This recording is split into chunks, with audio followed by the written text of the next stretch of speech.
Abakoresha imbuga nkoranyambaga babonye amashusho yakwirakwijwe cyane agaragaza urusengero rurimo gusenywa, aho abakozi barimo bacukura inkuta zarwo barusenya. Uru rusengero rwitwa Light of Jesus, rukaba urwa Uwamariya Kosole uzwi cyane nka Mama Alto. Rwari rwubatswe mu mudugudu wa Cyarusagara mu kagari ka Karama ho mu murenge wa Kanombe mu mujyi wa Kigali. Aho rwari rwubatse ubu ngubu hasigaye imbuga ngari, mu gihe inzego z'ibanze zatangaje ko kuhubaka urundi bishoboka mu gihe byaba bikurikije amategeko.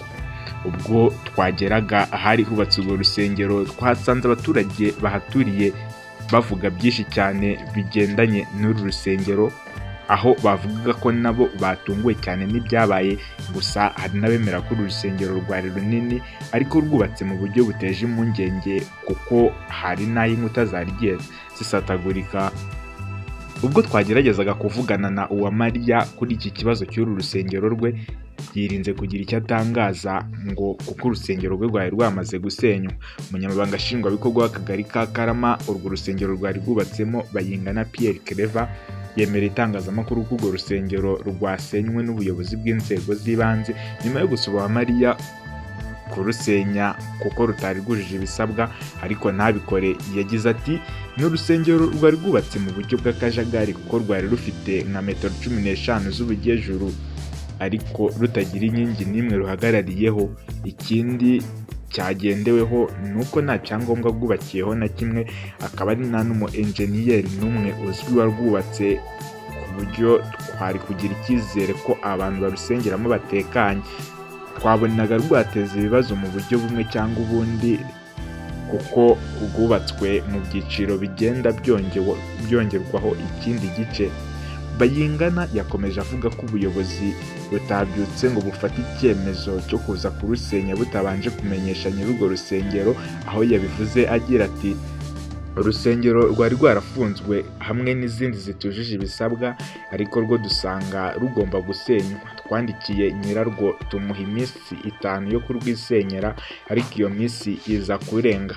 Iyo minsi twamuhaye yo kuba yarushenye irenga, ariko yarabitangiye. Twari kumureka agakomeza kubyikorera ku muvuduko w'abakozi yari yahaye akazi, wenda bakabitangira. Ubuyobozi bwafashe icyemezo cyo kohereza abantu baza kurwisenyera.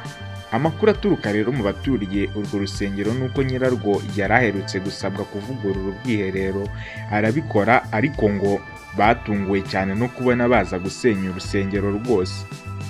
Ibi nabyo Bayingana yabisobanuye uko byagenze agira ati ubwo bwiherero ukuntu yari yabwubatse ni kwa kundi twasuraga abantu n'ubwiherero tukabukemanga nabwo bufite ikibazo. Ubwo rero twarahageze dusanga bufite ikibazo gikomeye, tumusaba ko yabuvugurura, arangije arabuvugurura. Uyu muyobozi yaje gukomeza asobanura impamvu yo gusenyura uru rusengero, ati nuko uru rusengero rutari rwujuje ibisabwa byonyine byaba akarengane tumubujije kubaka urundi, ariko ubu yemereye kwaka ibyangombwa agatangira bushyashya kuko aho rwari ruri si mu manegeka. Uyu munyamabanga nshingwabikorwa yongeye ko urusengero atari rwo rwasenywe rwonyine mu kagari ayobora, kuko n'urundi rwitwa Ishyanga Ryera rwasenywe, kandi ko ba nyirarwo nta kibazo babigizeho kuko babonaga ko rutujuje ibisabwa. Izo nsengero zombi kandi ngo nizo zagombaga gusenywa zonyine mu kagari ka Karama.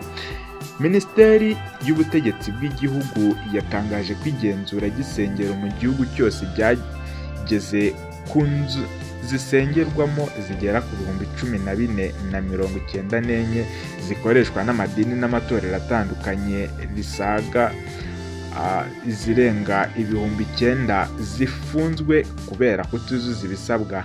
Bivuze ko 594 zonyine arizo zisigaye zisengerwamo, ni mu gihe rero inyubako 336 zisengerwamo basanze bitewe n'aho ziri cyangwa uko zimeze zitakomeza gukorerwamo ibikorwa by'amasengesho, ahubwo zigomba gusenywa.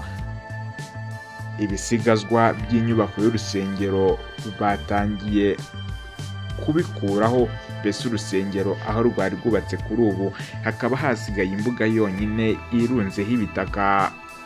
Gift Mura, iyi ni Mura TV, turabakunda 5/5, amakuru yacu nakagaruka.